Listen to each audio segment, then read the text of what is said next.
P0300 on a 2002 Chevy Silverado. This one has a 4.8 V8 with the manual throttle body, but this should apply to the 5.3, 6 liter, probably some more too.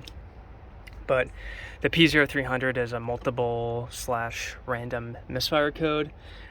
This was the only code that this truck was getting, and you had to rev it up to just keep it running. It would not idle. It was misfiring so bad.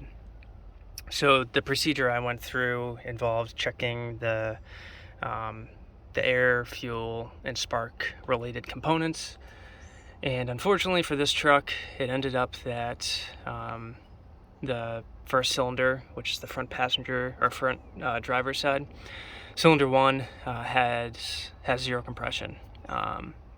And that is a worst case scenario for P0300, and unfortunately it happened for this truck. But I'm going to bring you through what I learned through the process of diagnosing P0300, because there's a lot of just random stuff online for checking. I know every truck is different, but the method I went through, I did pretty much all of the things that you need to check to determine what your problem is, except for a couple things that are very uncommon, which I'll mention. So first thing is I check the spark related components, because usually P0300 is related to, say bad spark plugs or bad coils. Like that's a classic Vortec engine problem. So the first thing I did was check this is the coil. I'm just going to say first, this is the coil, spark plug wire, and the spark plug's in there, of course. And these are the connectors to the coils. So I wanted to first determine that there's no issues with the wiring to the coils. So you have 4 wires on your harness to each coil. Starting at the right is the red or pink wire, which is 12 volt power. And the second one is green on this connector, and they're sometimes purple on other connectors, but it's the same thing. It's the signal to initiate the spark. And so that's the second one. The third one next to the green one here is brown. You can't really tell, but it's brown, and that's ground for the signal. And then the fourth is black, and that is just the general ground. So first thing with your voltmeter, you want to check that you have 12 volts to the pink wire. So you have to have the key on, and then put one probe in there in your connector here in your node, and then obviously your other wire to a ground point. Check sure I used the alternator for pretty much everything for the ground. So just check you have 12 volts there. For that green wire, you need to have the vehicle on, and you can't really check it with a voltmeter, but I'll get back to that in a second. The third one is the brown one. I checked continuity with the alternator ground, as a ground, so that was good. And then the last one is black, and I just checked that's the ground again, another ground, and I checked continuity with the alternator. So I checked all the 8 harnesses or connectors at the coils, and those are all good. So the next thing I did was plug all the connectors back in, and then I wanted to check the green signal wire. So one at a time while the engine was running, and I had a block on the gas pedal to keep it running. One at a time, I pulled out each connector on the coil and checked the voltage that I saw on the green wire. This isn't really accurate because the blip in voltage happens so fast to initiate the spark, but I just wanted to see if there's like consistency in the readings, and I did get consistency, and that was good enough for me for now to know that signal wire was not an issue. So as I was unplugging each one of these, I took note of, if I unplugged one, was there a drop in RPM, because you're basically losing spark to that cylinder. And there's like sometimes 3, sometimes 4 cylinders that were not running. So it had an awful misfire. So I took note of those just to have it handy. And then the next thing I did was check all the coils. And to do that, you want to check the resistance. And to do that, you plug one end, you take off your spark plug boot here, take it off, and then put one of your voltmeter probes in the bottom. And then where you have your 4, where the connector goes in, you have your 4 tabs, and you want to probe each one of those and record what you have for resistance. So I checked each one for the resistance values for each one of those 4, and there's consistency for all 8. So I knew that all the coils were theoretically good. So that was enough for me to move on to the spark plugs themselves. So I replaced all the spark plugs because that's just a classic example of the P0300 issue, and I just had a spare set laying around, and the spark plugs are really disgusting. These are a couple of the old ones. The top one was actually firing. That second bottom one, which you can kind of see, was not firing. So that just told me, maybe, hey, there's spark plug issue, and I had spark plugs, so I just said, I'll throw them in, see if it works. There's no difference. So the next thing was the spark plug wires. So I switched around spark plug wires between known good and known bad cylinders based on my pulling off the connector test while I was running. And again, there's no difference. So that basically concluded for me that the spark related components were fine. So air, fuel, spark. So spark is all checked. Air is next. So I checked my fuel filter, that was fine. Cleaned my mass airflow sensor, and then cleaned my MAF sensor, or my MAP sensor. That's the MAP, that's the MAF. All those, seemed fine. They looked fine, especially after cleaning them. And then the next thing is just to describe how the computer / air fuel system works, is that the computer will take a reading from the mass airflow sensor and use that to calculate how much fuel should be injected into the engine. So it takes the reading here, and then everything after that component, if there's any other air introduced into the system, it's going to offset that calculation that the computer made to determine the fuel injected. So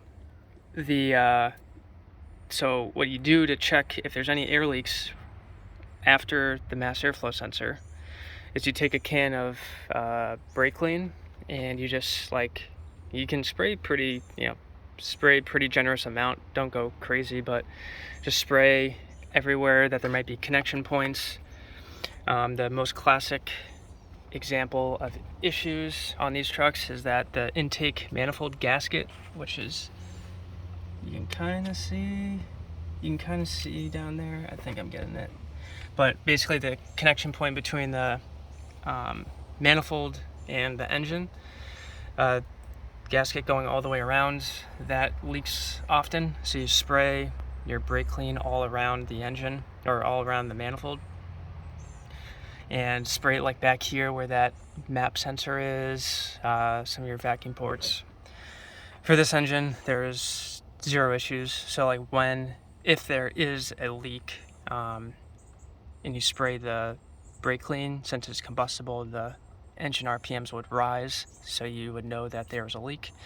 In this case, there's no leaks, so there's no rise in RPM. So I basically knew that the air system was good. Like I said before, I didn't check literally everything. I almost did, but did not check literally everything for a P0300. The other 2 things would have been O2 sensors, which usually there's a code related to that.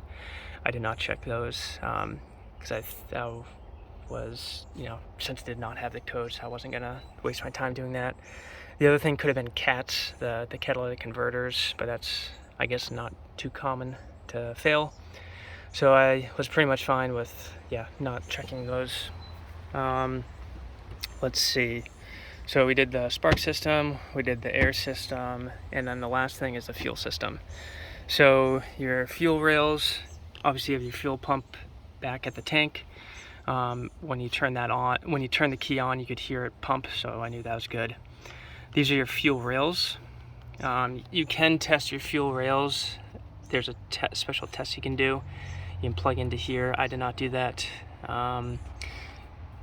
But your fuel injectors are this, related to like this harness that's under, down in here.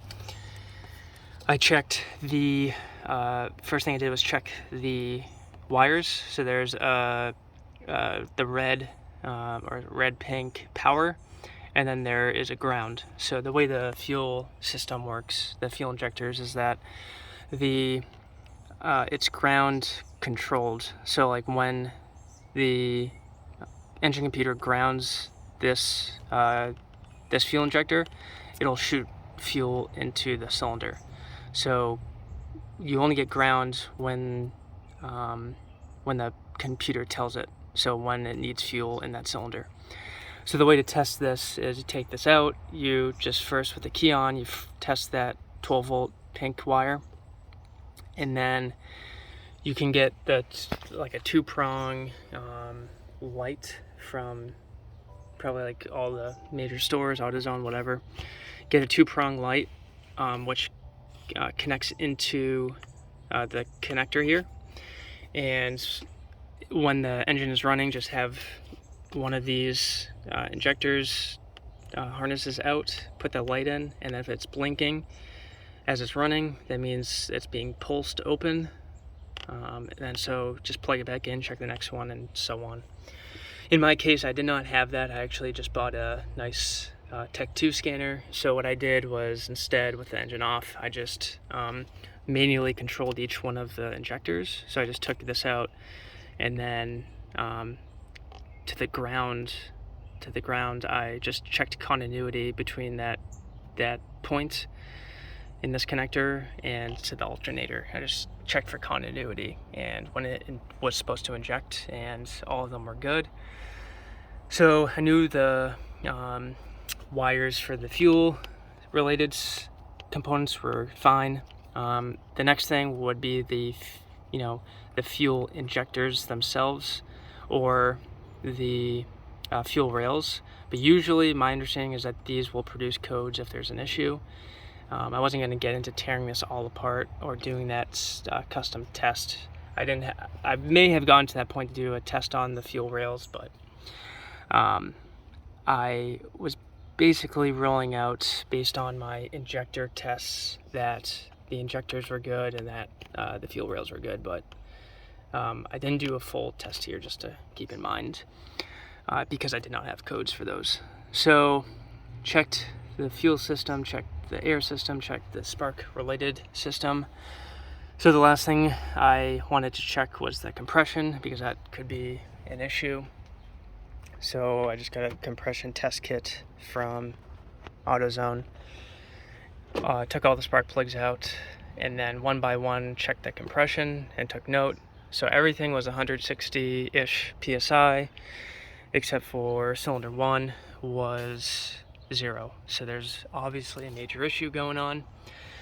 So the next step for me is I'm going to take the valve cover off. I had to take some of these components off, take the valve cover off, and then while the engine is cranking, I want to see if the lifter is moving.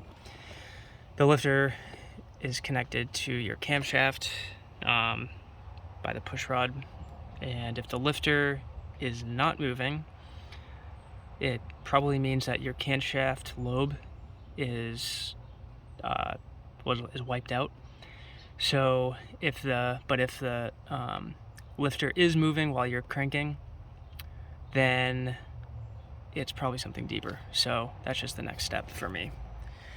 But hopefully this gave you a good idea how to diagnose P0300. It's not terribly hard at all. You just need to know how to use a voltmeter, which is pretty simple.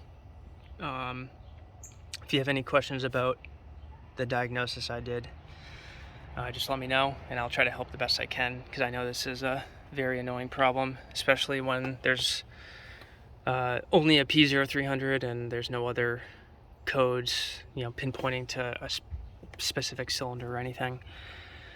But yeah, let me know if you have any questions, and thanks for watching.